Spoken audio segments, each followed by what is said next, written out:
제가 음소거를 할게요.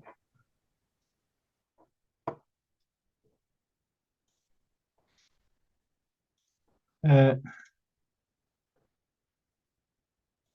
지난주에 에, 그 화면 나오죠? 네. 네, 나옵니다.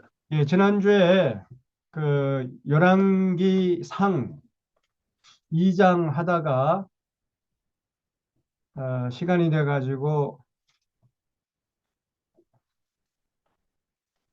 끝났는데요. 열왕기 상 3장이네요. 3장.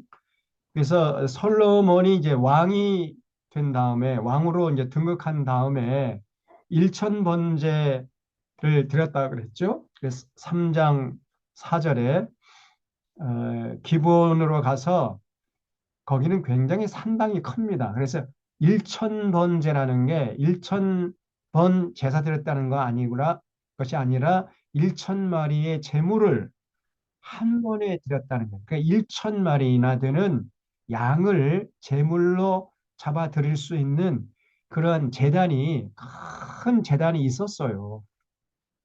여기 사절에 보면 산당이 큼이라 그랬잖아요. 그 큰 산당에 일천 마리 양도 넉넉히 수용할 수 있는 그런 산당이 있어서 거기서 이제 한 번에 제사 드린 겁니다. 나중에 솔로몬이 성전을 지은 다음에 이제 성전 봉헌식을 하면서 또 제사 드리는데 그때는요 뭐 일천 번제 정도가 아니고 어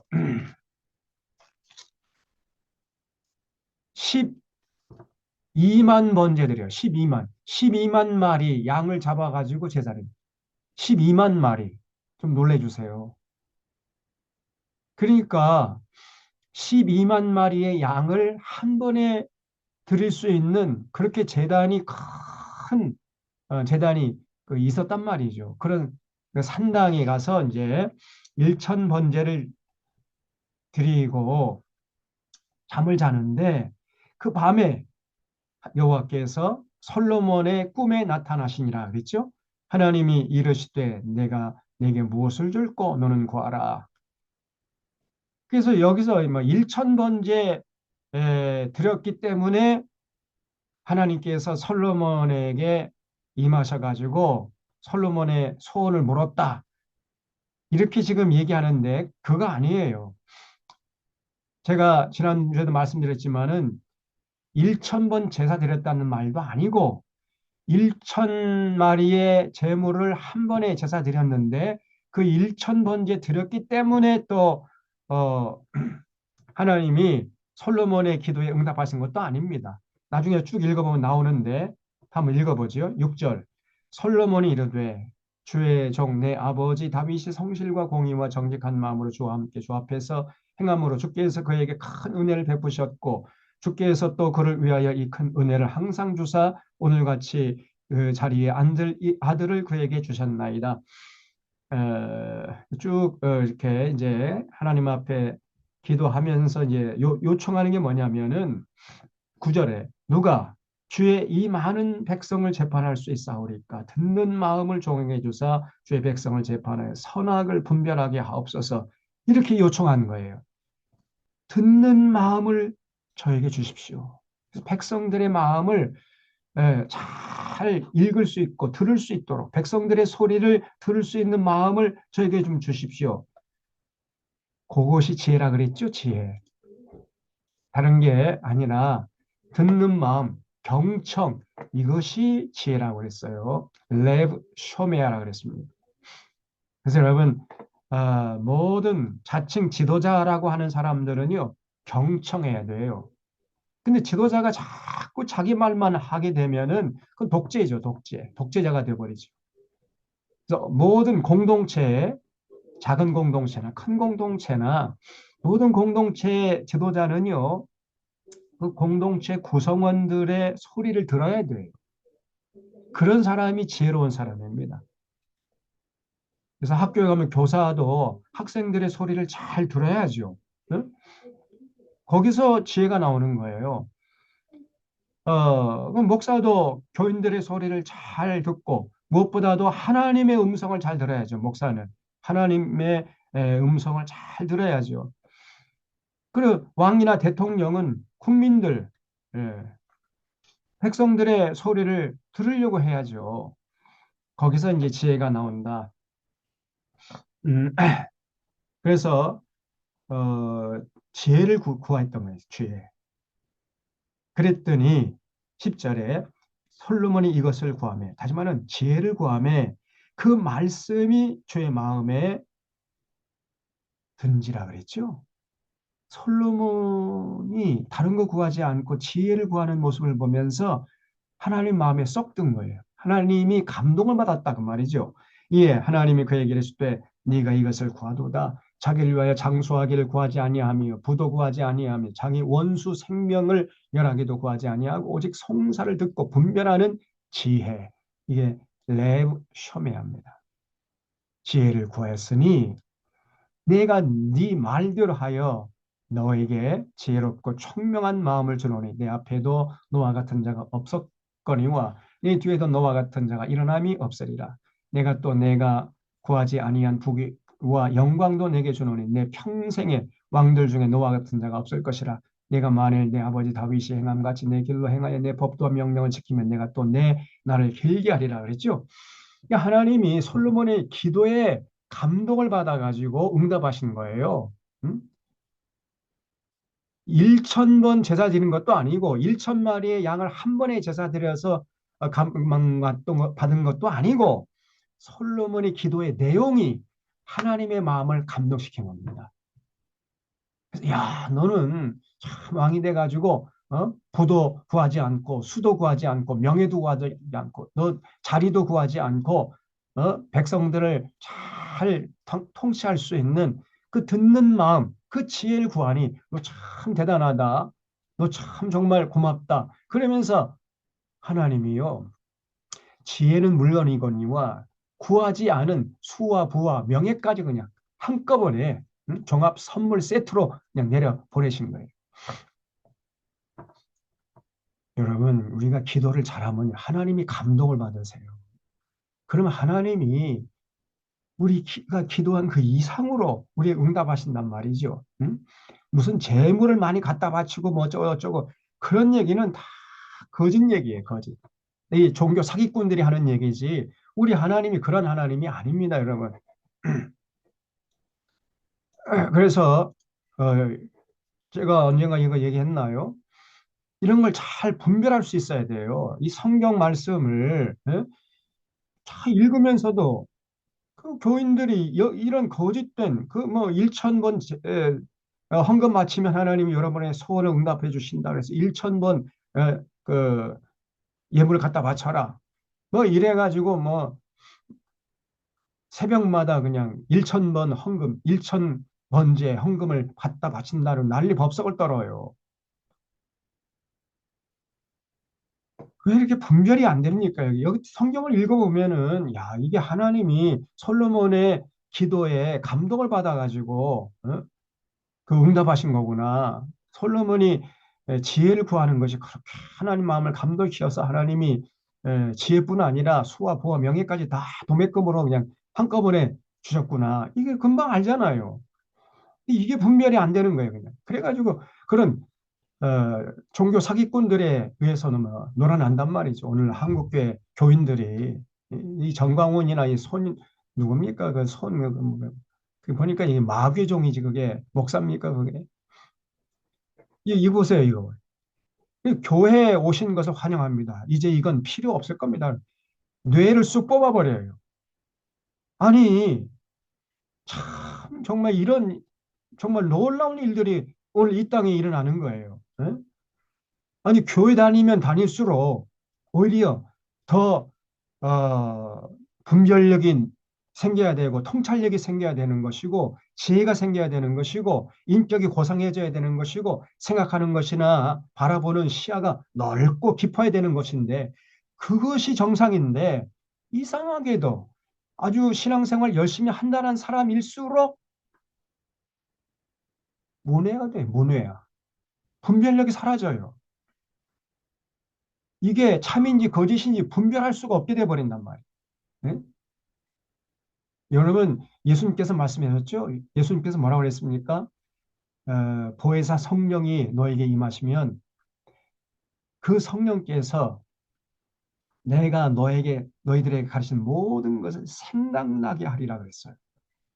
그래서 예수님께서 그 성령님을 진리의 성령이라고 그랬습니다. 성령께서 임하시면은 그 사람에게는요, 성령님이 내주하는 그 인격 속에는요, 이 지혜가 생겨요, 지혜. 응? 듣는 마음. 들으려면 이성이 작동이 돼야 되냐, 이성이. 예? 그래서 이성이 활발하게 작동이 되는 거예요. 그래서 무엇이 참이고 무엇이 거짓인지 잘 분별할 수 있게 되는 것입니다.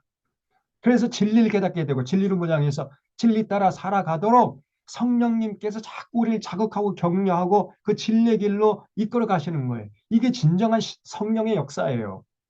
그런데 오늘날 성령 충만하다는 사람일수록 교회 열심히 다닌다는 사람일수록 이상하게도 지혜가 없어집니다.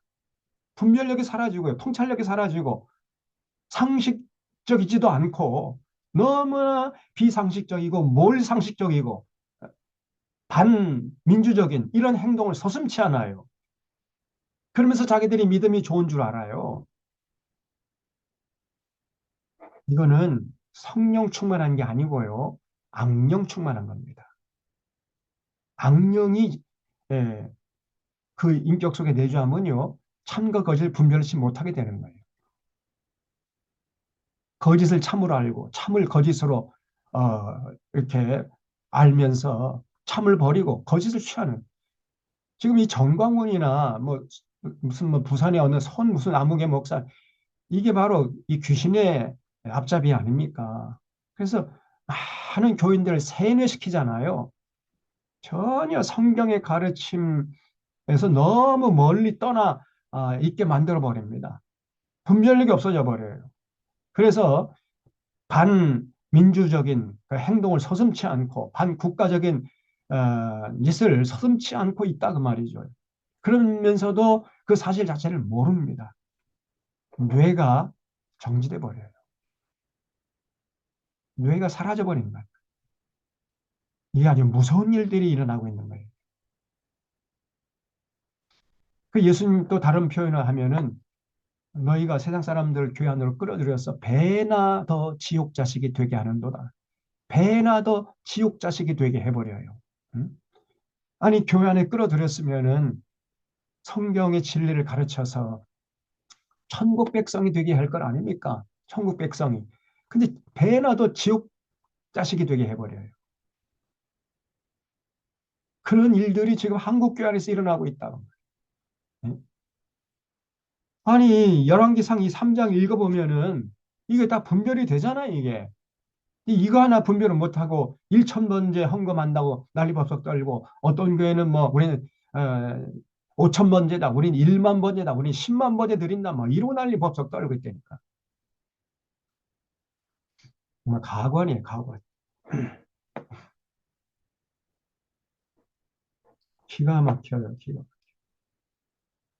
그래서 여기 제가 존경하는 이 인도의 간디 간디 이 간디는 기독교인은 아니었어요. 그러나 예수님은 사랑했습니다. 그러나 교회는 나오진 않았죠. 이 사람은 힌두교였죠. 근데 뭐라고 얘기했냐면 나는 예수를 사랑한다 그랬어요. 그러나 기독교인은 싫어한다. 왜냐하면 그들은 예수를 닮지 않기 때문이다. 아니 예수님 믿는다고 하면서 예수님을 닮아가지 않는다 이상한 거죠. 아니 이 간디 선생은 예수 믿는다고 하지 않지만 예수님 사랑했잖아요. 예수님의 가르침에 정말 순종해서 비폭력 무저항으로 나가지 않았습니까? 비폭력 무저항. 예수님께서 오리를 가져가면 십리를 가지고 오른뺨을 찍어도 왼편 뺨도 들이대라. 비폭력 무정 하라고 그랬잖아요. 간디가 그대로 했어요. 그런데 예, 기독교에는 예수님 사랑한다고 하고 뭐 말로는 뭐 그냥 뭐 예수님 뭐 존경한다고 그러고 뭐 찬양한다고 그러고 난리 법석을 떠는데 실제로 삶의 현장에서는 전혀 예수님의 가르침을 따르지 않는단 말이에요, 지금. 그러니까 누가 진짜 예수 믿는 사람이냐? 어? 간디죠, 간디. 참 이게 가슴 아픈 일이죠. 나는 예수를 사랑한다. 그러나 기독교는 싫어한다. 지금 우리 한국 교회도요. 예수님은 좋은데 교회는 싫다고 하는 이러한 사람들이 200만 명이 넘었습니다. 그걸 가나안 교인이라고 그래요. 가나안 교인. 가나안. 이걸 거꾸로 해봐요. 안 나가죠. 예수님은 좋다 이거예요. 예수님은 참 존경스럽고 예수 그리스도라고 믿음이 가는데 교회에서 하는 짓거리를 보니까 도저히 교회 나갈 마음이 안 생긴다는 거예요. 이게. 그래서 교회를 탈출하는 이런 사람이 지금 200만 명이 넘었습니다. 과거에 뭐 한국교회 교인이 1000만 명을 자랑했. 이거는 옛날 얘기고 지금은 한 600만, 500만도 안 될 거예요. 급격하게 지금 줄어들고 있습니다.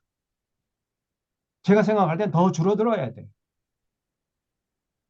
제가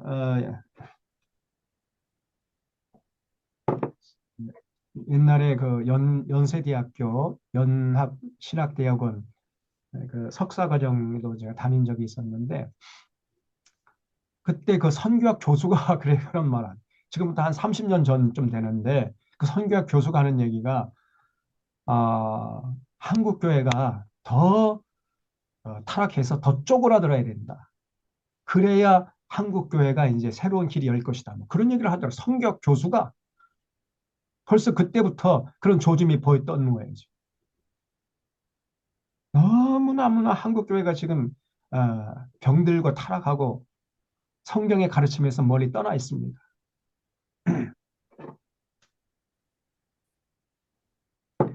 이거는 교회가 아니에요. 제가 볼 때. 예? 지금 대형 교회나 저 무슨 순복음 교회 이런 거는 교회가 아니라니까. 이거는 자기들 그냥 취미 생활 하는 거지 예수님의 뜻을 따르기 위해서 모인 공동체가 아니란 대가 말이에요. 잠깐만. 예. 다시 음소할게요.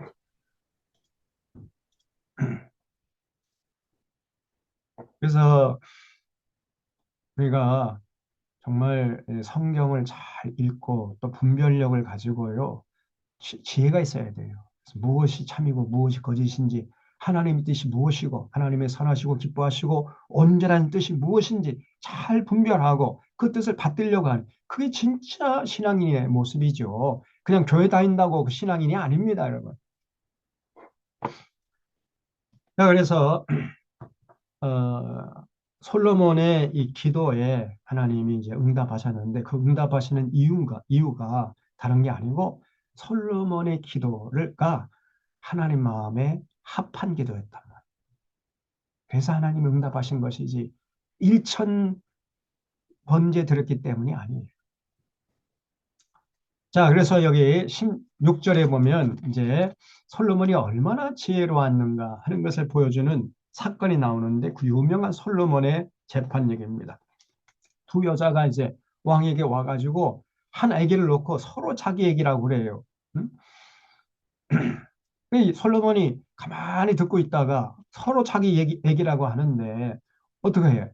여봐라 아무도 없느냐?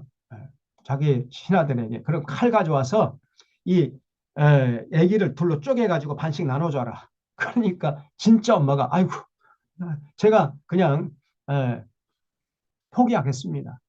그렇게 나오는데 나머지 가짜 엄마는 그렇게라도 해주십시오. 뭐 이렇게 하니까 솔로몬이 맹년!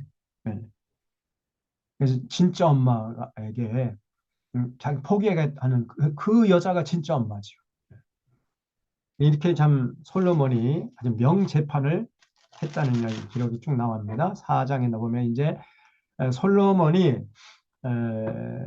참 적재적소의 신하들을 배치해 가지고 나라를 위해서 헌신케 하는 이런 모습이 나와요.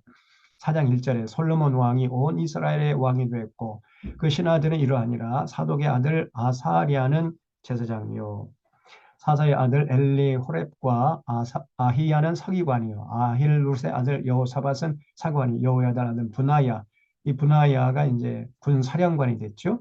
요압 대신에 사독과 아비아달은 제사장이요 나단의 아들 아사리아는 지방 관장의 두령이요 나단의 아들 사봇은 제사장이니 왕의 보시오 아이살은 국내 대신이요 입다의 아들 아도니람은 노동 감독관이더라. 이렇게 적재적소에 그 재능이 있는 사람들을 배치해 가지고 나라를 섬기게 했단 말이죠. 그러면 이게 왕이나 대통령이 해야 할 일 아닙니까? 어? 리더가 해야 할 가장 중요한 일은 그 자기 구성 공동체 사람들 적재적소에 잘 배치해 가지고 마음껏 일할 수 있도록 자유를 주는 거예요. 고난을 이양하는 것. 이게 진짜 훌륭한 제도자지요. 응? 네, 솔로몬이 그 처음에 잘했어요. 어, 7절에 솔로몬이 또 온 이스라엘의 12지방 관장을 두매 그 사람들이 왕과 왕실을 위하여 양식을 공급하되 각기 1년에 한 달씩 양식을 공급하였으니 12지방 관장 전국에 12지방을 둬가지고 한 명씩 관장을 임명해서 왕과 왕실을 위해서 음식을 제공하라고 이렇게 정부를 조각한 거죠. 그다음에 이제 20절에 보면 이제 솔로몬이 얼마나 참 대단한 권세를 누렸는가 하는 게 나오는데 에, 유다와 제가 좀 안경을 바뀌어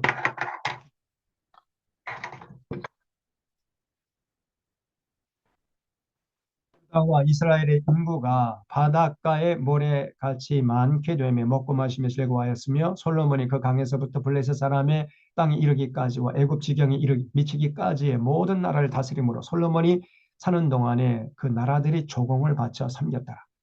그 주변의 모든 열방들이 다 솔로몬 앞에 무릎 꿇고 조공을 바쳤다는 거예요. 대단한 어, 부귀영화를 대단한 영광을 누린 거죠. 솔로몬의 하루 음식은 가는 밀가루가 30보루요, 굵은 밀가루가 60보루요, 살찐 소가 10마리요, 초장의 소가 20마리요, 양이 100마리며 그 외에 수사슴과 노루와 암사슴과 살찐 새들이었다. 야, 물론 혼자 먹은 게 아니라 왕궁에 있는 사람 같이 먹었겠지만은 참 대단하죠. 응? 여러분 소가 초장의 소가 20마리, 20마리 소를 에, 하루에 먹어 치울 수 있습니까? 소 한 마리 가지고 한 몇백 명 먹잖아요. 근데 20마리를 하루에 먹어 치웠다. 대단해. 제가 어렸을 때요. 제가 기억나는 게 그 겨울에 흑염소, 저희 어머니가 흑염소 한 마리 잡아가지고 우리 식구들 겨우 내내 먹었습니다. 겨우 내내. 흑염소 한 마리 잡아가지고. 근데 여기는 솔로몬은 어, 살찐 소가 10마리, 또 초장의 소는 20마리, 양은 100마리, 수사슴과 노루와 암사슴, 살찐 새. 이게 정말 이 대단한 먹거리죠. 그리고 25절에 솔로몬이 사는 동안에 유다와 이스라엘이 단에서부터 브엘세바까지 각기 포도나무 아래와 무화과나무 아래에서 평안히 살았더라. 태평성대가 이루어진 겁니다. 29절에 하나님이 솔로몬에게 지혜와 총명을 심히 많이 주시고 또 넓은 마음을 주시되 바닷가의 모래같이 하시니 솔로몬의 지혜가 동쪽 모든 사람의 지혜와 애굽의 모든 지혜보다 뛰어난지라. 그렇죠. 그러니까 솔로몬은요 듣는 마음이 있었기 때문에 하는 뭐든지요 조그마한 소리에도 귀를 기울여요. 그 이런 말 못하는 동식물들, 응? 식물들에게도 잘 귀 기울여 듣고 자세히 관찰하니까 지혜가 생기는 거죠. 지혜가. 지혜는 어디서 오는 거냐면요. 경청에서 오는 거예요. 경청. 우리가 가장 중요한 것은 뭐냐면 성경이죠. 성경 말씀 잘 들어보세요, 여러분. 그러면은 세상 누구도 줄 수 없는 지혜를 얻게 돼. 하늘의 지혜를 얻게 된다니까요. 창세기부터 요한계시록까지 이 하나님의 말씀에 귀를 쫑긋 세워서 여러분 정말 집중해서 들어보세요. 그러면 세상이 감당할 수 없는 지혜의 소유자가 되는 겁니다. 여러분. 그래서 이 솔로몬의 지혜가 당대의 어떤 사람과 비교할 수 없을 정도로 뛰어났단 말이죠. 동쪽 모든 사람의 지혜와 애굽의 모든 지혜보다 뛰어난지라. 그는 모든 사람보다 지혜로워서 예스라 사람 에단과 마홀의 아들 헤만과 갈골과 다르다보다 나음으로 그의 이름이 사방 모든 나라에 들렸더라. 그가 잠언 3,000가지를 말했고 그의 노래는 1,005편이며 그가 또 초목에 대하여 말하되 레바논의 백향목으로부터 담에 나는 우슬초까지 하고. 그러니까 이 솔로몬은 모르는 게 없어요. 걸어다니는 백과사전이에요. 그가 또 짐승과 새와 기어다니는 것과 물고기에 대하여 말하는지라. 사람들이 솔로몬의 지혜를 들으러 왔으니 이는 그의 지혜의 소문을 들은 천하 모든 왕들이 보낸 자들이더라.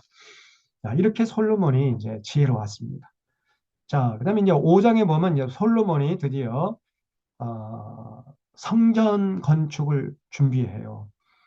그 아버지 때부터 그렇게 성전을 짓고 싶어 했지만은 하나님이 허락지 않으시고 그 다윗의 아들 솔로몬 시대에 이제 성전을 허락하시는 모습이 쭉 5장에 나오는데, 예, 5장 1절에 보면 솔로몬이 기름 부음을 받고 그의 아버지 이어 왕이 됐다함을 두로 왕 히람이 듣고 그 신하들을 솔로몬에 보냈으니 이는 히람이 평생에 다윗을 사랑했습니다. 이에 솔로몬이 히람에게 사랑을 보내 이르되 당신도 알거니와 내 아버지 다윗이 사방의 전쟁으로 말미암아 그 하나님 여호와의 이름을 위하여 성전을 건축하지 못하고 여호와께서 그의 원수들을 그 발바닥 밑에 두시기를 기대했나이다. 이제 내 하나님 여호와께서 내게 사방의 태평을 주심에 원수도 없고 재앙도 없나이다. 여호와께서 내 아버지 다윗에게 하신 말씀을 내가 너를 이어 내 자리에 오르게 할 내 아들 그가 내 이름을 위하여 성전을 건축하리라 하신 대로 내가 내 하나님 여호와의 이름을 위하여 성전을 건축하리 하오니 당신은 명령을 내려 나를 위하여 레바논에서 백향목을 베어내게 하소서. 이런 나무 중에 나무가요 레바논의 백향목입니다. 그래서 이 두로왕 히람하고 이제 레바논의 백향목을 제공받기로 계약을 한 거예요. 응? 그래서 베어내게 하소서. 내 종과 당신의 종이 함께 할 것이요 또 내가 당신의 모든 말씀대로 당신의 종의 삭슬 당신에게 드리리이다. 당신도 알거니 우리 중에는 시돈 사람처럼 벌목을 잘하는 자가 없나이다. 그러니까 히람이 솔로몬의 말도 크게 기뻐했다. 좋습니다. 해가지고 계약이 성사됐어요. 그러니까 두루왕 히람은 레바논의 백향목을 제공하기로 하고 솔로몬은 그 값을 제공하기로 하고 이렇게 해서 이제 13절 12절 보면 여호와께서 말씀하신 솔로몬에게 지혜를 주신 거로 히람과 솔로몬이 친목하여 두 사람이 함께 이제 약조를 맺은 겁니다. 국가적으로 성전 건축하는데 협조하기로 조약을 맺은 거예요.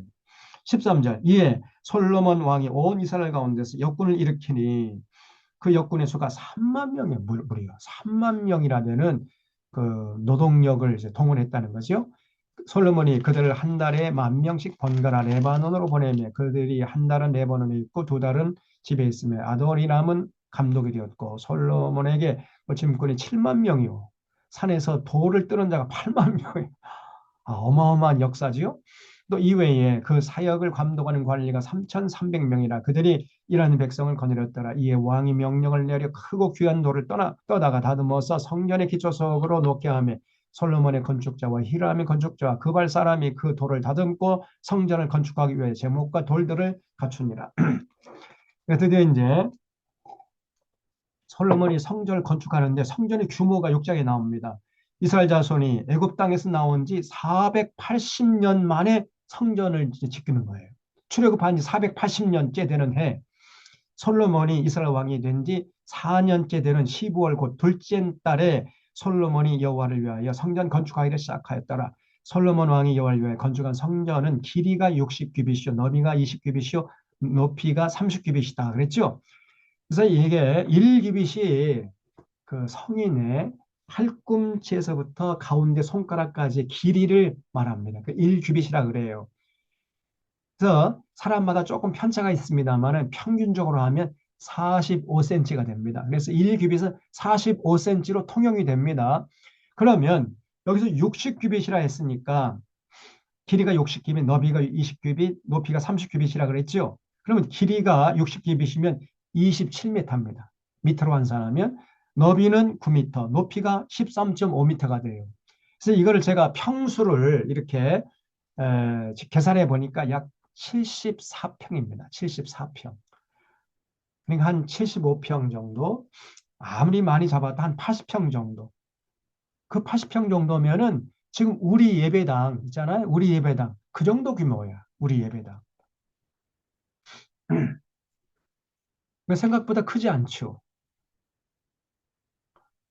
이 우주 만물을 창조하신 하나님을 모시는 성전을 지금 이스라엘 백성들이 출애굽한 지 480년 만에 짓는데 그 정도 규모, 그리고 뭐 전국적으로 온 국민들이, 온 백성들이 달라붙어 가지고 성전을 짓는데 74평 정도라면은 그렇게 큰 규모는 아니에요.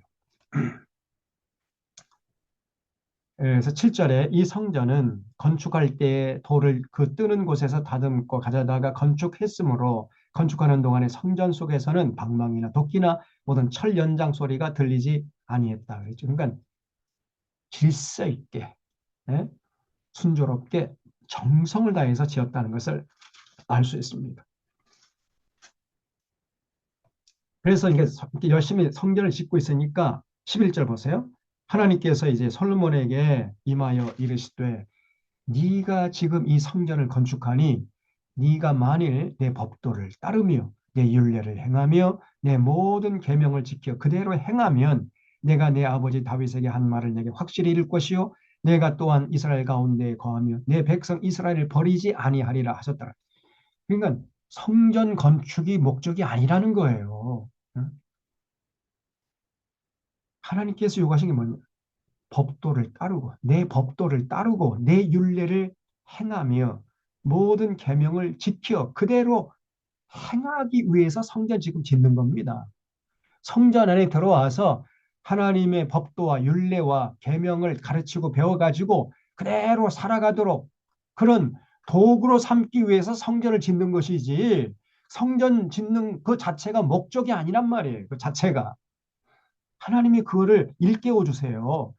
너 지금 이 성전 짓는 게 그게 에, 유일한 목적이 아니다. 이거는 하나의 수단이고 과정이지 종착점이고 궁극적인 목적이 아니라는 거예요.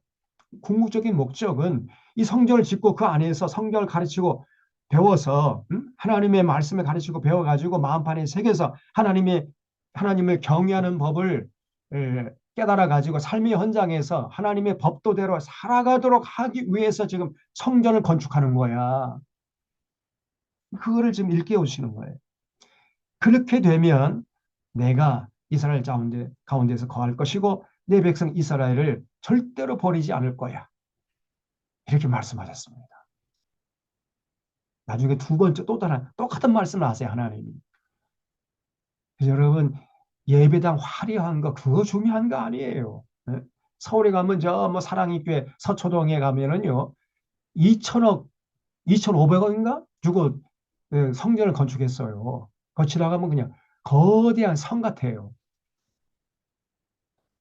제가 여러분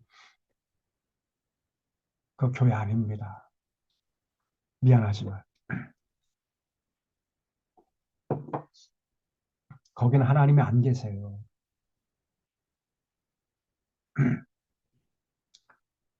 그 안에 들어가서 그 사람들이 지금 무슨 짓을 하고 있습니까? 그렇게 2,500억짜리 예배당을 만들어 놓고 그 안에 들어가서 하나님 분노하는 짓만 골라서 하고 있잖아요, 지금.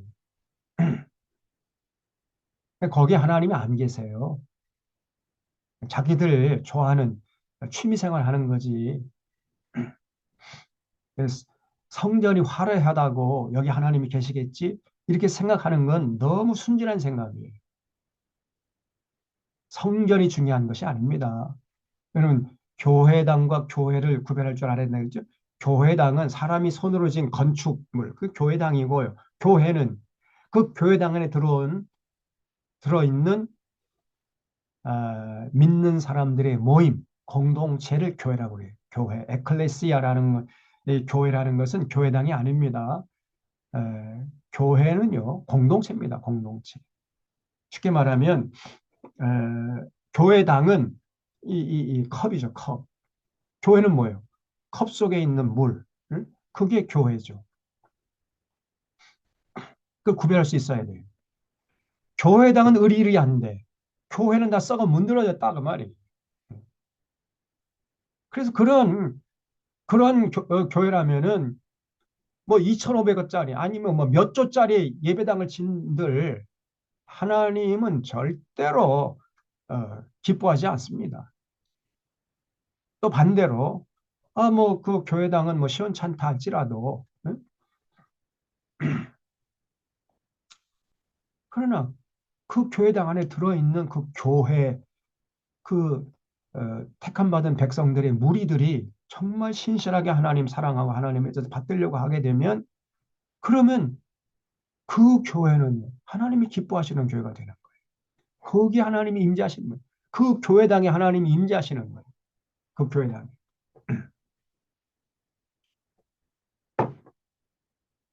그 교회당은 그릇이고 교회는 그 그릇에 담겨 있는 본질입니다. 본질. 그 교회가 중요한 것이지 교회당이 중요한 게 아니에요. 어, 서울에 있는 좀 대형 교회, 저 무슨 뭐 사랑의 교회, 무슨 명성교회, 무슨 뭐 영락교회, 뭐 소망교회, 순복음교회, 제가 볼 때 너무 타락했어요. 교회가 아닙니다. 제가 볼 때.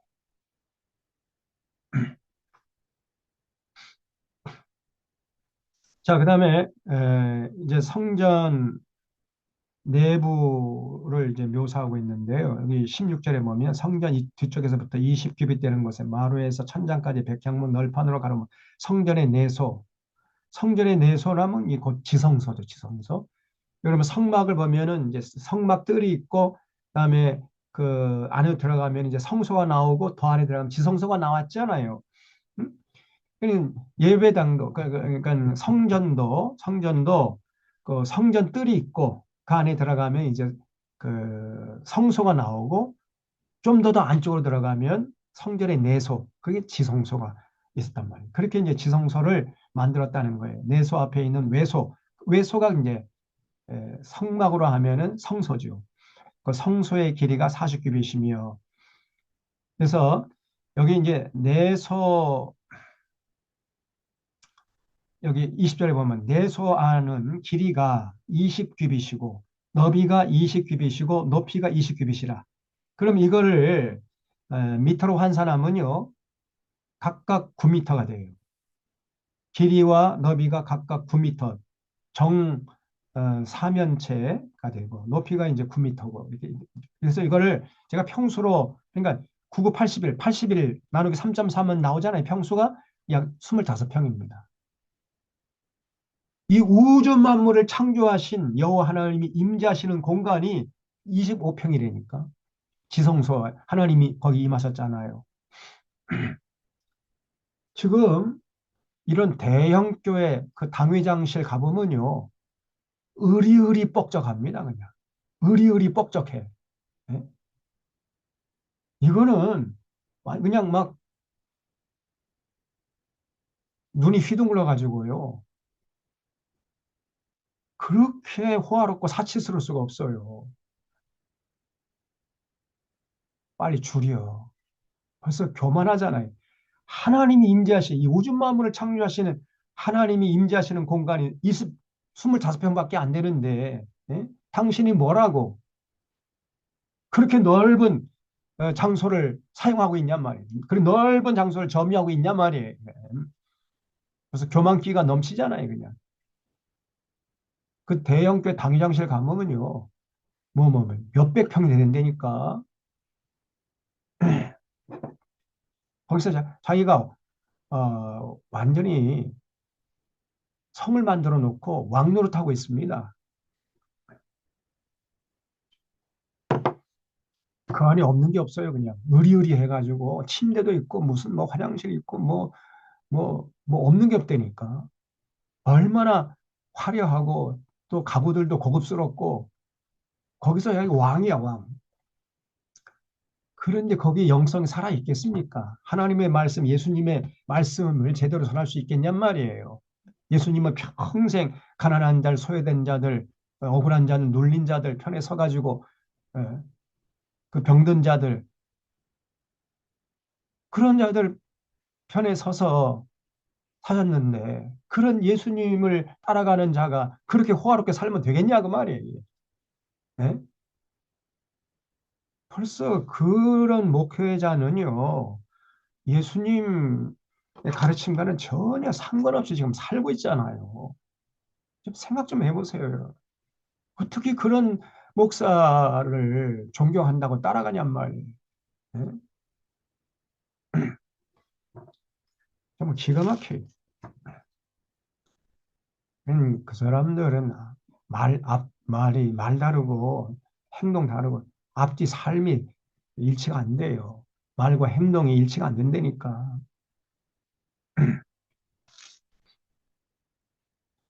어, 그래서 여기 37절에 넷째 12월에 여호와의 성전 기초를 쌓았고 열한째 월 곧 여덟째 달에 그 설교와 식양대로 성전 건축이 다 끝났어요. 솔로몬이 7년 동안에 성전을 이제 완공을 했단 말이에요. 7년에 걸쳐서.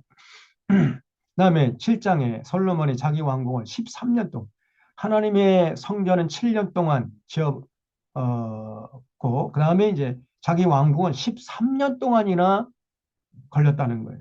벌써 여기서 솔로몬이 조금 이상해지죠? 벌써 교만기가 보이잖아요. 하나님의 성전은 7년 동안 뚝딱 지어버리고 자기가 거할 왕국은 13년 동안 정성을 다해 짓고 말이에요. 그 규모도 훨씬 큽니다. 여기 2절 보면 그가 레바논 나무로 왕궁을 지었으니 길이가 100규빗이요 너비가 50규빗이요 높이가 30규빗이라 백향목 기둥이 4줄이요 기둥 위에 백향목 들보가 있습니다. 그러니까 여기 길이가 100규빗이면은 길이가 45cm, 45m지요. 너비가 50규빗이면은 23m, 높이가 30규빗이면은 이제 이게 3, 40, 3, 15, 13.5m가 되죠. 이거를 제가 평수로 계산해 보니까 313평이에요. 네. 자기 집은 313평이네. 넓게 줘놓고. 하나님의 성전은 아까 몇 평이었어요? 80평 정도. 아무리 넓게 잡아 80평. 그리고 지성소는 25평짜리. 그러니까 벌써, 아니, 여러분, 그 예루살렘 성전은 모든 백성들이, 국민들이 와서 제사 드리는 거 아닙니까? 그럼 더 크게 져야지. 근데 솔로몬 자기가 살 집은 이렇게 크게 짓고 말이야. 어, 그래서 이제 여기 7장 쭉 보면은 자기 성전을 자기 성을 짓는 모습이 쭉 나오고 그다음에 성전의 기구들 이런 거 부속품들을 이제 또 언급하고 있습니다. 그다음에 8장에 보면 이제 성전을 다 지은 다음에 여호와의 언약궤를 성전으로 옮기는 그런 작업을 해요. 8장 1절 이에 솔로몬이 여호와의 언약궤를 다윗성 곧 시온에서 메어 올리고자 하여 이스라엘 장로와 모든 지파의 우두머리 곧 이스라엘 자손의 족장들을 예루살렘인 장애에게로 소집하니 이스라엘 모든 사람이 다 에다님월 곧 일곱째 달 절기에 솔로몬 왕에게 모이고 이스라엘 장로들이 다 이름에 제사장들이 궤를 매니라. 그죠?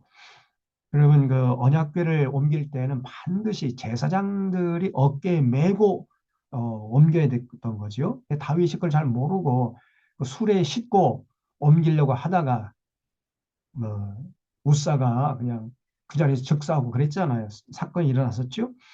그래서 이제 솔로몬이 잘 알고 있었어요. 이거는 그래서 제사장이 어깨에 메고 옮기는 것이다. 제사장이 궤를 매니라. 여호와의 궤와 회막과 성막 안에 모든 거룩한 기구들을 메고 올라가되 제사장과 레위 사람이 그것을 메고 올라가며 솔로몬 왕과 그 앞에 모인 이스라엘 회중이 그와 함께 그 궤 앞에 있어 양과 소로 제사를 지냈으니 그 수가 많아 기록할 수도 없고 셀 수도 없이 들었어. 그렇게 그냥 뭐 1천 번째 정도가 아니라 막 1만 번째, 10만 번째 뭐 이렇게 제사를 드렸다는 거예요. 제사장들이 여호와의 언약궤를 그 처소로 메어 드렸으니 그 성전의 내소인 지성소 그룹들의 날개 아래라. 그래서 지성소에 들어가면은 언약궤가 있고 그 언약궤 양쪽에 이렇게 천사의 모양을 한 이렇게 조각을 해놓고요. 그 천사가 날개 쭉 펴고 그 가운데를 바라보고 있는 그런 이제 형상을 만들어 놓는 거죠. 그 룹들이 궤 처소 위에서 날개를 펴서 궤와 그 채를 덮었는데 채가 길므로 채 끝이 내소 앞 성소에서 보이나 밖에서는 보이지 아니하며 그 채는 오늘까지 그곳에 있으며 그 궤 안에는 두 돌판 외에 아무것도 없으니 그렇죠? 이 돌판은 이제 모세가 하나님으로부터 받은 그 십계명을 기록한 언약의 돌판이죠. 이것은 이스라엘 자손이 애굽 땅에서 나온 후 여호와께서 저희와 언약을 맺으실 때 모세가 호람에서 그 안에 넣은 것이더라. 제사장이 성소에서 나올 때 구름이 여호와의 성전에 가득하며 제사장이 그 구름으로 말미암아 능히 서서 섬기지 못하였으니 이는 여호와의 영광이 여호와의 성전에 가득함이었더라. 그래서 이렇게 감격스럽게 이제 여호와의 언약궤를 새로 지은 성전에 이제 지성소에 딱 옮긴 다음에 솔로몬이 백성들 향해서 연설을 하는 장면이 12절에 쭉 나옵니다. 그래서 어떻게 해가지고 성전을 짓게 되었는가 하는 것을 쭉 얘기해요. 내 아버지가 다윗이 이제 성전을 짓기를 원했지만 하나님 허락지 않아가지고 내가 이제 성전을 짓게 되었다. 그래 이게 쭉 나옵니다. 17절에 내 아버지 다윗이 이스라엘 하나님 여호와 이름을 위하여 성전을 건축할 마음이 있었던 여호와께서 내 아버지 다윗에게 이르되 내 이름을 위하여 내 성전을 건축할 마음이 있으니 이 마음이 내게 있는 것이 좋도다. 그러나 너는 이 성전을 건축하지 못할 것이요 내 몸에서 나올 내 아들 그가 내 이름을 위하여 성전을 건축하리라. 이렇게 해가지고 내가 이제 성전을 건축하게 되었노라. 경거보고를 하는 거죠. 일종의 백성들을 향해서. 그 다음에 이제 22절부터 보면 솔로몬이 하나님께 기도를 해요. 이 기도, 이때만 해도 솔로몬이 아주 믿음이 그래도 괜찮았어요. 건강했다 그 말이죠. 이 솔로몬의 기도를 잘 읽어보면은, 아직도 솔로몬의 믿음이 변질되지 않았다 하는 것을 알 수 있어요. 22절 보세요. 솔로몬이 여호와의 제단 앞에서 이스라엘의 온 회중과 마주 서서 하늘을 향하여 손을 펴고 이르되 이스라엘 하나님 여호와여 위로 하늘과 아래로 땅에 주와 같은 신이 없나이다. 주께서는 온 마음으로 주 앞에서 행하는 종들에게 언약을 지키시고 은혜를 베푸시나이다. 주께서 주의 종 내 아버지 다윗에게 하신 말씀을 지키사 주의 입으로 말씀하신 것을 손으로 이루심이 오늘과 같으니이다. 쭉 내려간 27절에 하나님이 참으로 땅에 거하시리까 하늘과 하늘들의 하늘이라도 주를 용납하지 못하겠거든 하물며 내가 이 건축한 이 성전이오리까. 그러니까 이게 무슨 말이냐면 하나님은 하나님이신데 예? 이 우주 만물을 창조하신 하나님이 어떻게 사람이 손으로 만든 이 조그마한 예배당 이 성전에 다 담을 수 있겠습니까? 그러나 하나님 우리가 최선을 다해서 성전을 건축해 싸우니 이곳에서 임하셔서 우리의 기도를 들어 응답해 주시옵소서. 이렇게 기도하는 거예요. 솔로몬이. 여기 28절 그러나 내 하나님 여호와여 주의 종의 기도와 간구를 돌아보시니 이 종이 오늘 주 앞에서 부르짖음과 비는 기도를 들으시옵소서. 주께서 전에 말씀하시기를 내 이름이 거기 있으라 하신 곳 이 성전을 향하여 주의 눈이 취하러 보시오며 주의 종이 이곳을 향하여 비는 기도를 들으시옵소서. 주의 종과 주의 백성 이스라엘 이곳을 향하여 기도할 때 주는 그 간구함을 들으시되 주께서 계신 곳 하늘에서 들으시고 들으시사 사하여 주옵소서. 이렇게 기도했어요. 하나님은 이 우주 만물도 담을 수 없는 그렇게 스케일이 크신 분인 줄 제가 알지만은 그러나 저희들이 최선을 다해서 성전을 건축해 싸우니 우리들이 이곳에 와서 기도할 때 이곳에 임하셔서 우리의 기도를 들어 응답해 주시옵소서. 이렇게 기도한 겁니다. 참 솔로몬의 기도가 건강하지요? 또 41절에 또 주의 백성 이스라엘에게 속하지 아니한 자 곧 주의 이름을 위하여 먼 지방에서 온 이방인이라도 그들이 주의 크신 이름과 주의 능한 손과 주의 펴신 발의 소문을 듣고 와서 이 성전을 향하여 기도하거든 주는 계신 곳 하늘에서 들으시고 이방인이 주께 부르짖는 대로 이루삼 땅의 만민이 주의 이름을 알고 주의 백성 이스라엘처럼 경외하게 하시오며 또 내가 건축한 이 성전을 주의 이름으로 일컫는 줄을 알게 하옵소서. 이렇게 기도했어요. 이 무슨 말이냐면 하나님 또 이방인이라 할지라도 하나님이 택하지 않은 이방인이라 할지라도 이곳에 와서 기도하면 하나님이 이곳에서 임하셔서 그 이방인들의 기도를 들어 주시옵소서. 그리하여서 이방인들이 살아계신 하나님을 알게 해 주시옵소서. 다시 말하면 만민이 기도하는 집이 되게 해 주시옵소서. 비록 우리가 참 최선을 다해서 이렇게 성전을 건축했지만은 어찌 하나님이 이곳에 임하실 수 있겠습니까? 이렇게 겸손하게 자기를 낮추면서 그러나 하나님 우리가 최선을 다해서 성전을 건축했사오니 정성을 다해 건축했사오니 우리가 와서 기도할 때 들어주시옵고 또 이방인이 와서 기도할 때라도 들어주시어서 이곳이 만민이 기도하는 집임을 온 천하로 하여금 알게 해 주시옵소서. 이렇게 기도하는 거예요. 야, 여러분 참 멋지잖아요. 예수님께서 나중에 이제 예루살렘 그 솔로몬 성전 그 당시에는 이제 솔로몬 성전 무너지고 헤롯 성전이었죠. 예수님 당시에는 헤롯이 이제 유대인들에게 잘 보이기 위해서 성전 지은 거 아닙니까? 근데 그 성전이 타락했잖아요. 그래서 만민이 기도하는 집을 니놈들이 강도의 소굴로 만들었구나. 그러면서 그냥 막 회초리를 그냥 그 자리 즉석에서 막 꽈가지고 그냥 회초리를 휘둘러가지고 그 제사장들 또 상인들 다 쫓아내버렸잖아요. 그때 예수님께서 하신 말씀이 만민이 기도하는 집을 이놈들이 강도의 소굴로 만들었구나. 이렇게 분노하셨습니다.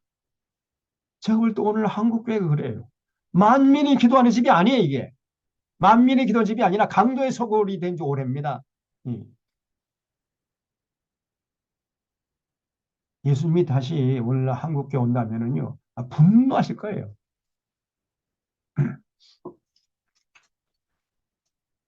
자, 이렇게 이제 솔로몬이 기도를 하고요. 54절 보세요. 솔로몬이 무릎을 꿇고 손을 펴서 하늘을 향하여 이 기도와 간구로 여호와께 아뢰기를 마치고 여호와의 제단 앞에서 일어나 서서 큰 소리 이스라엘 온 회중을 위하여 축복하며 이르되 이스라엘 여호와를 찬송할지로다. 그가 말씀하신 대로 그 백성 이스라엘에게 태평을 주셨으니 그 종 모세를 통하여 말씀하신 그 모든 좋은 약속이 하나도 이루어지지 아니함이 없도다. 쭉 하면서 61절 백성을 향해서 그런즉 너희의 마음을 우리 하나님 여호와께 온전히 바쳐 완전하게 하여 오늘과 같이 그 법도를 행하며 그의 계명을 지킬지어다.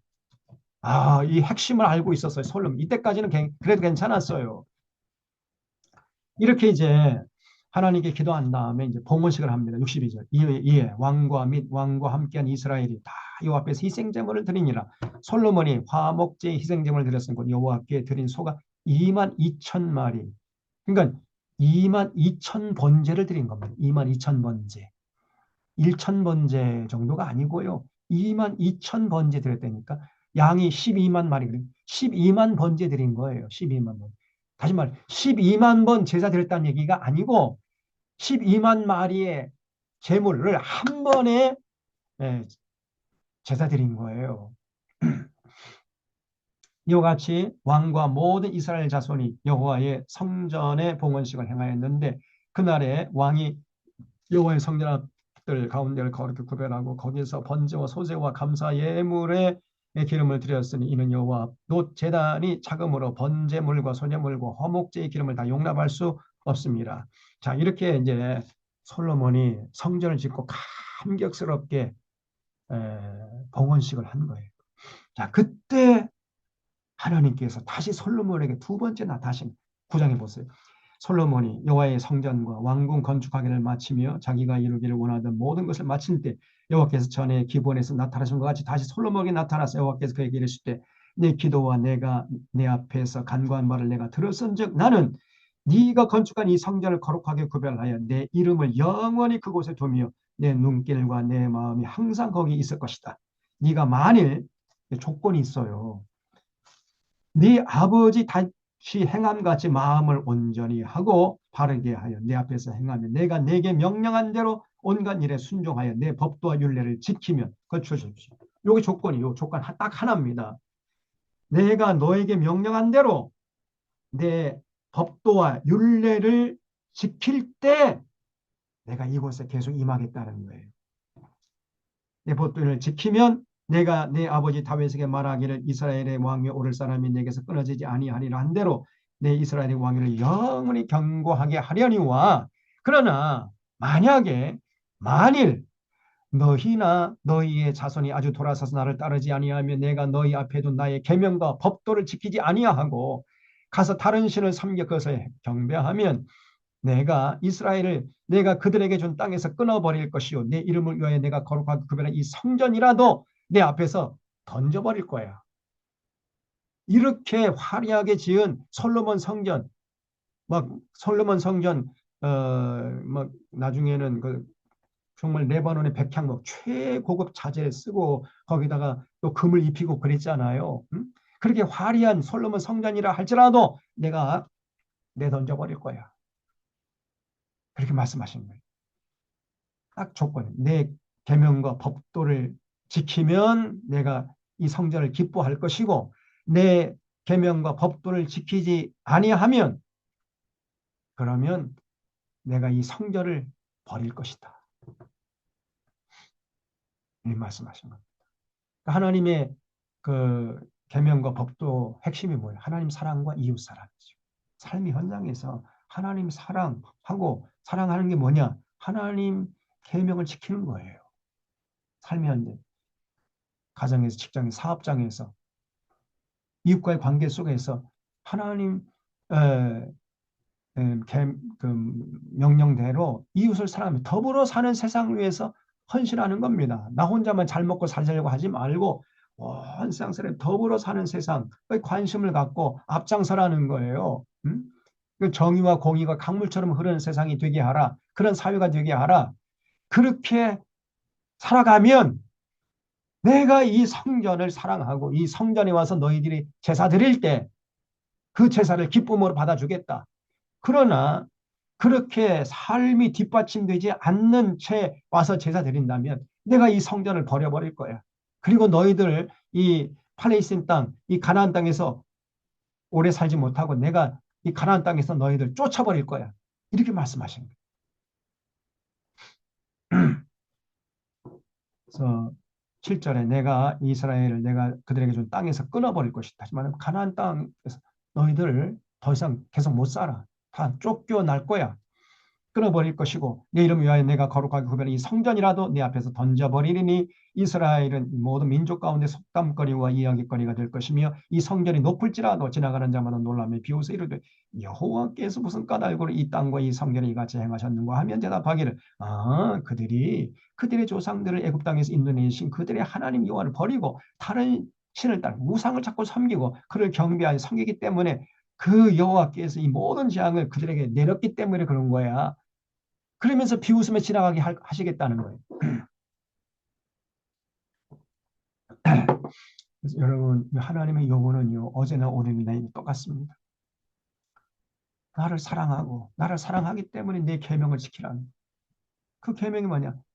이웃 사랑하라. 더불어 살아가라. 더불어. 네. 그러면 이웃이 누구냐? 고난당하는 사람이죠. 고난당. 소외된 사람, 낙오된 사람, 눌린 사람, 가난한 사람, 같은 동조. 그래서 이 사회에 소외된 사람 그리고 또 남북 같은 동포 아닙니까? 평화 공존, 평화 교류, 평화 통일이 하나님의 뜻이에요. 근데 지금 한국 교회가 지금 대형 교회나 전황 정보원이 저놈들이 끊임없이 남북의 대결을 부추기고 증오심을 불러일으키면서 핵전쟁도 불사하게 이렇게 하겠다는 윤석열을 지지하고 있지 않습니까? 그러니까 얼마나 지금 하나님의 계명을 짓밟고 있느냐, 예수님의 가르침을 짓밟고 있느냐 말이에요. 저희 정강훈이나 손현보나 뭐 그런 그 김진호 이놈 대형교회 목사들 이것들이 성경의 가르침을 정면으로 지금 짓밟고 있습니다.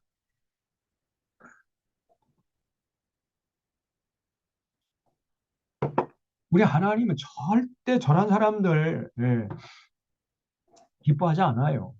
그런데 그 노인네들이 그렇게 많이 따라 요즘에는 또 뭐 젊은 사람도 좀 따라다니고 그런가 본데 어쨌든 간에 참 통탄스러울 노릇입니다. 그래서 우리 하나님이 이 우주만을 창조한 성경에서 계시하시는 하나님은 절대 그런 분이 아닙니다. 오늘날 한국교회가 믿는 그 하나님이 아니에요. 성경에서 계시하는 하나님은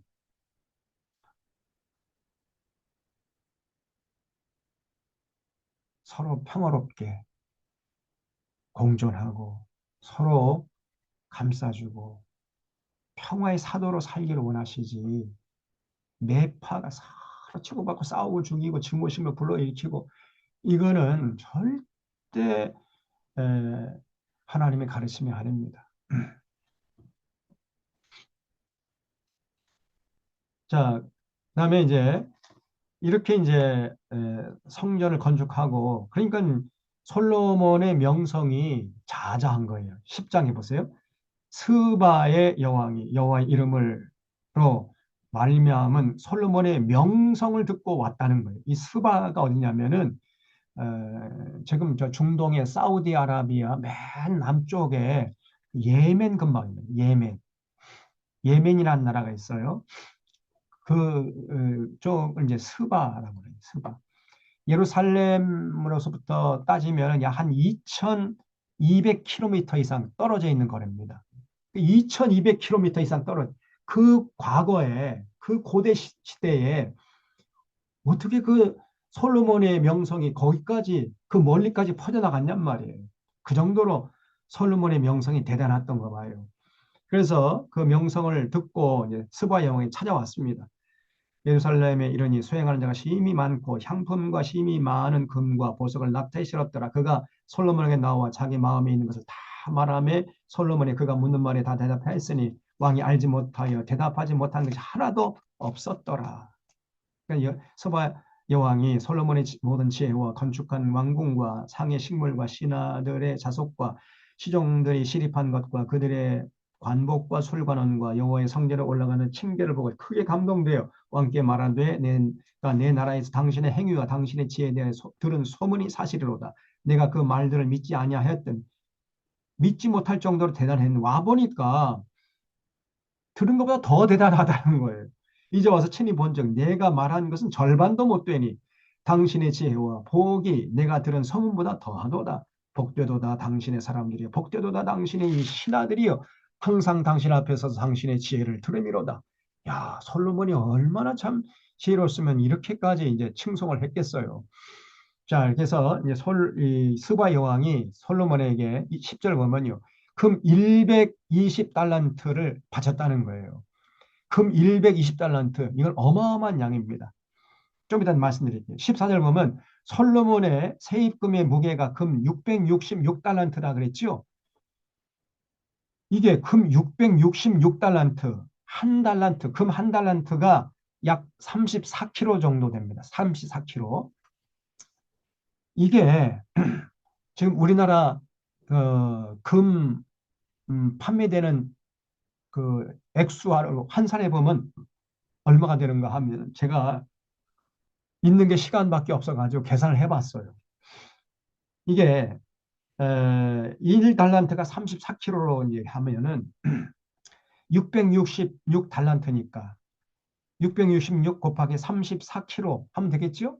그러면 22,644kg이 되니까 22톤 664kg입니다. 22톤 644kg. 1년 솔로몬의 금 수입이 이렇게 돼요. 그러면 금 22톤 644kg이면 오늘 우리 시세로 시가로 얼마나 되는가 계산해 봤더니 요즘에 한 돈이 약 60만 원 가지 60만 원. 금값이 얼마나 올랐는지 몰라요. 얼마 전에 한 30만 원이었는데 지금은 60만 원이 두 배가 올라 버렸어요. 어, 그러면 금 한 돈이면 3.75kg, 아니 3.75g이에요. 그러면은 이게 22톤 664kg이면 몇 돈인가 하면 이걸 나누기 3.75로 하면은요. 몇 돈이 되냐면은 603만 8,400돈이 돼. 그러면 이제 값을 계산할 수 있죠? 603만 8,400돈 곱하기 60만 원 하면은 얼마가 나오느냐? 3조 6,230억 4천만 원. 솔로몬의 1년 수입금이 1년 세수가 3조 6,230억 4천만 원 정도 됐단 말이에요. 우리나라 지금 현재 금 시세로. 대단하죠? 좀 놀래주세요. 그러니까 여러분 여기서부터 이제 솔로몬이 변질되고 타락하기 시작합니다. 그래서 26절 보세요. 솔로몬이 병거와 마병을 모으매 병거가 1,400대요. 마병이 12,000명이나 돼. 예? 병거성에도 두고 예루살렘 왕에도 두었으며 왕이 예루살렘에서 은을 돌같이 흔하게 하고 백향목을 평지에 뽕나무같이 많게 했더라. 솔로몬의 말들은 애굽에서 들여왔으니 그 마병을 양성하기 위해서 자꾸만 애굽에서 말들을 수입해 온 거예요. 왕의 상인들이 값을 주고 산 것이며 애굽에서 들여온 병거는 한 대에 은 600세겔이요 말은 한 필에 150세겔이라 이와 같이 햇사람의 모든 왕과 아람 왕들에게 그것들을 되팔기도 하였더라. 또 11장 1절에 보면요. 또 이제 솔로몬이 또 여인들을 또 가까이 해 또 치마폭에서 헤어나지 못하는 거예요. 바로의 딸 외에 이방의 많은 여인을 사랑하였으니 모압과 암몬과 에돔과 시돈과 헷 여인이라. 여호와께서 일찍이 이 여러 백성에 대하여 이스라엘 자손에게 말씀하시기를 너희는 그들과 서로 통용하지 말며 그들도 너희와 서로 통혼하게 하지 말라. 그들이 반드시 너희의 마음을 돌려 그들의 신들을 따르게 하리라 하였으나 솔로몬이 그들을 사랑했더라. 왕은 후궁이 700명이고요. 첩이 300명. 그러니까 본처가 700명이고 후처 후처가 300명. 그러니까 첩도 일종의 부인입니다. 당시. 그러니까 솔로몬의 부인이 1,000명이야. 1,000명.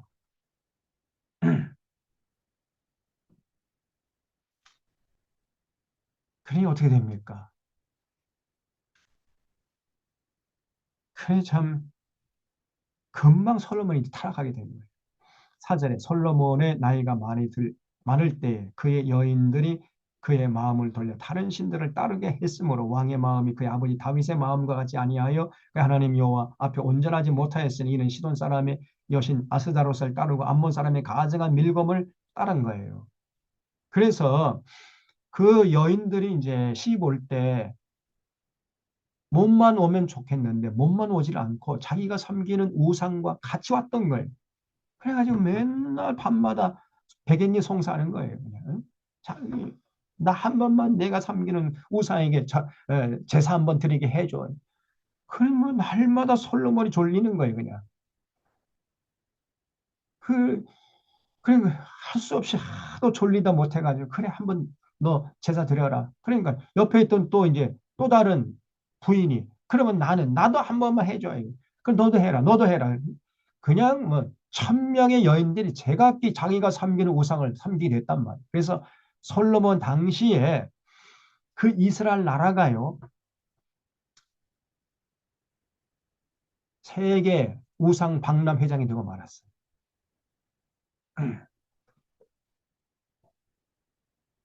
그래서 여기 8절에 그가 또 그의 이방 여인들을 위하여 다 그와 같이 했다는 거예요. 전부 다 그 자기 부인들이 섬기는 신들, 우상들을 섬기도록 허락해 줬다는 거예요. 그들이 자기의 신들에게 분향하며 제사했더라. 솔로몬이 마음을 돌려 이스라엘 하나님 여호와를 떠남으로 여호와께서 그에게 진노하시니라 그랬어요. 여호와께서 일찍이 두 번씩이나 그에게 나타나셨잖아요. 성전이 중요한 것이 아니라 성전 안에서 어떤 삶을 살아가느냐, 그것이 중요하다. 응? 하나님 사랑하고 하나님 계명을 지키는 것, 이것이 중요하다는 것을 그렇게 두 번씩이나 강조를 했는데 이거를 다 팽개쳐 버리고 솔로몬이요.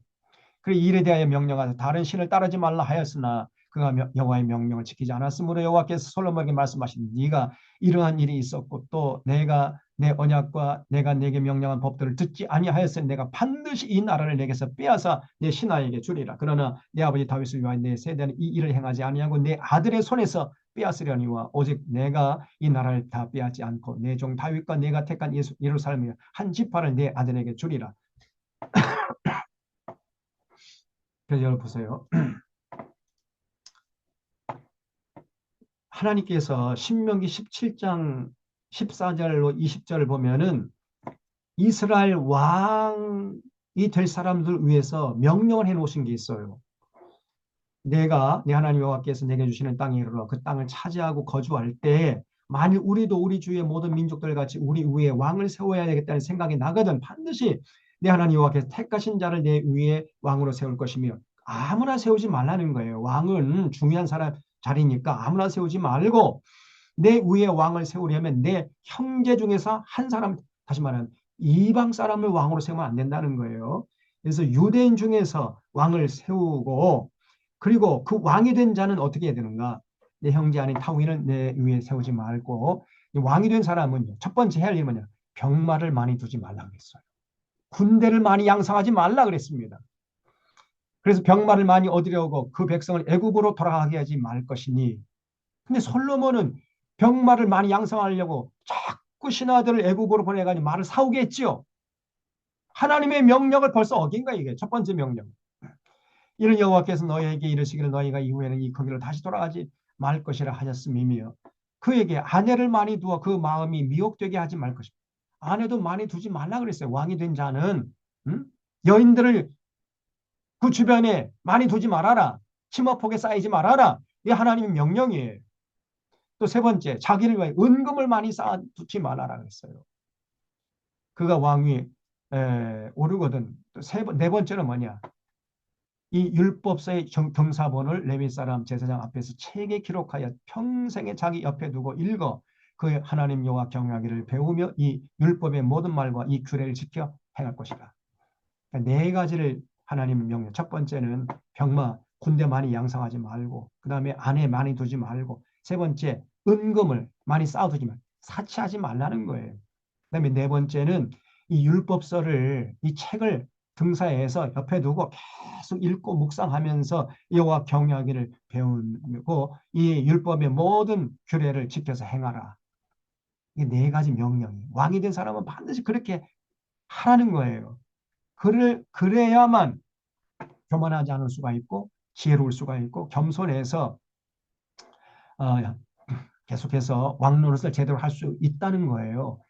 이렇게 하나님이 신신당부해 놨는데 솔로몬은 이 네 가지 전부 다 불순종했습니다. 병마를 많이 양성하지 말라는 하나님의 명령에 불순종해서 병마를 많이 뒀죠. 아내를 많이 두지 말라는 하나님의 명령에 아내를 무려 1000명이나 뒀어요. 1000명. 여러분 좀 놀래주세요. 1000명 뒀다니까. 네? 참나.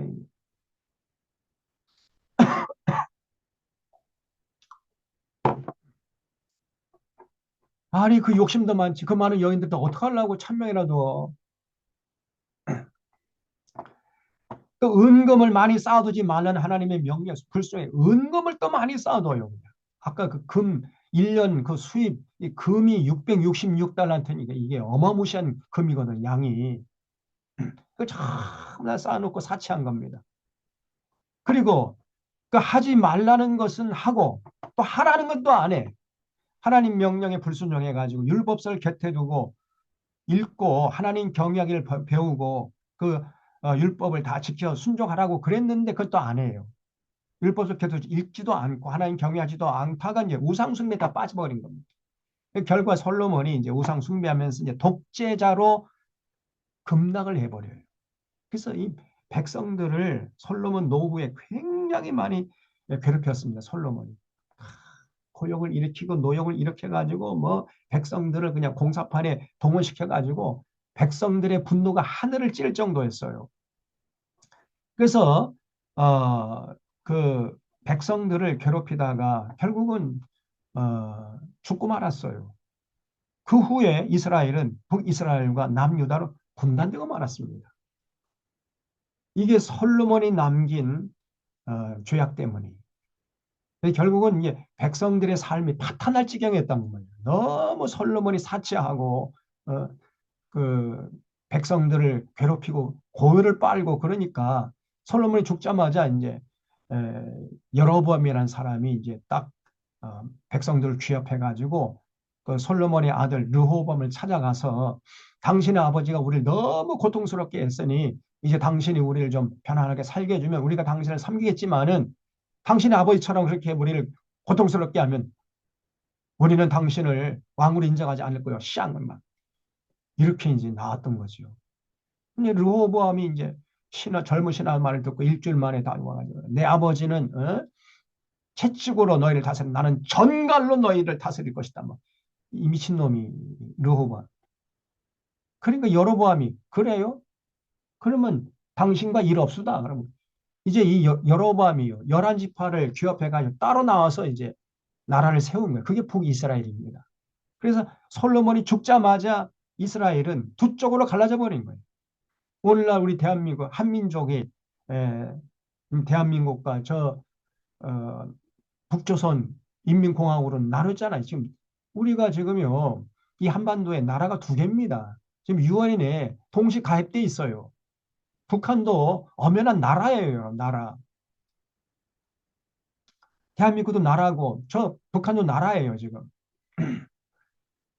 그런 것처럼 지금 이스라엘도요. 북이스라엘 나라하고 남유다라는 나라 두 개의 나라가 각각의 역사를 이제 기록하기 시작한 거예요. 참 안타까운 일이죠. 이렇게 역사가 진행됐던 것입니다. 이게 바로 솔로몬의 죄 때문이에요. 솔로몬. 왕이 돼가지고 말이에요. 하나님께서 하지 말라고 하는 것은 세 가지 전부 다 하지 말라는 건 해버리고 하라는 건 또 안 해. 그러다가 결국 나라를 두 조각 나고 말한 두 조각 내고 말았어요. 정말 안타까운 일이죠. 어, 그래서 여러분 우리가 이런 참 성경을 공부하면서 어, 하나님 사랑하고 하나님의 규례와 법도와 명령을 따르는 것이 얼마나 이게 신앙생활의 핵심이고 본질이에요. 다른 거 아닙니다. 다른 건 다 부차적인 것이고 어떤 종교 의식에 매몰됐다가는요. 그건 종교인으로 전락하는 거예요. 그러면 하나님을 기쁘시게 하는 자가 될 수가 없고 하나님 분노케 하고 그러면 하나님 주신 복도 누리지 못하고요. 신앙생활하는 게 그렇게 그냥 네, 고통스러운 거예요. 그게. 여러분 진짜 신앙생활 제대로 하면 평안하고 자유롭고 그리스도 영이 계신 거에 자유함이 있다 그랬잖아요. 정말 그 사람이 지혜롭고 인격이 성숙해지고 바라보는 시야가 높아지고 넓어지고 생각이 깊어지고 그게 진짜 믿는 사람의 모습이죠. 근데 이상하게도 오늘날 한국교회 열심히 신앙생활 한다는 사람일수록 더 비상식적이고 비인격적이고 반사회적인 이런 언행을 서슴지 않는다 그 말이에요. 서슴지 않아. 뭐가 이 근본적으로 잘못된 거예요.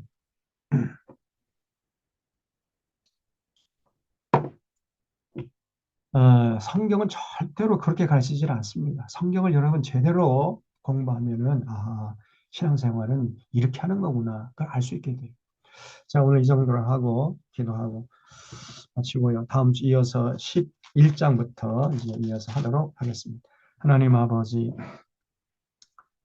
오늘 이제 솔로몬이 왕으로 등극한 다음에 정말 하나님 앞에 기도가 응답되어서 하나님이 솔로몬의 기도에 감동을 받고 솔로몬의 지혜를 허락하시고 또한 그 지혜를 가지고 백성들을 잘 다스렸는데 나중에는 점점 교만해져서 사치하고 은금을 많이 쌓아두고 군사를 많이 양성하고 또 여인들을 곁에 많이 두다가 결국 우상 숭배자로 전락하고 독재자로 전락하다가 그 인생이 결국은 나라를 두 조각 내는 그런 결과를 낳게 되는 모습을 보았습니다. 하나님, 저희 땅에 사는 날 동안까지 처음과 끝이 동일하게 하시고 변함없이 하나님 사랑하고 하나님의 뜻을 받들다가 주님 앞에 갈 수 있도록 저희들 붙잡아 주시고 인도하여 주시옵소서.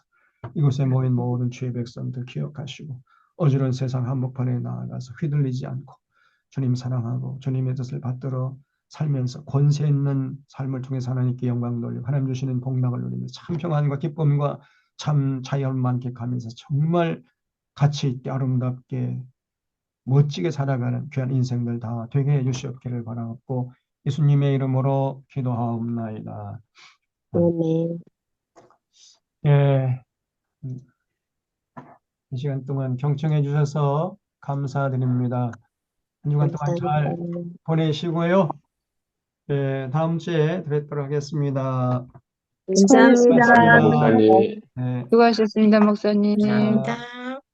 감기 빨리 나으세요. 다 감사합니다. 났습니다. 감사합니다.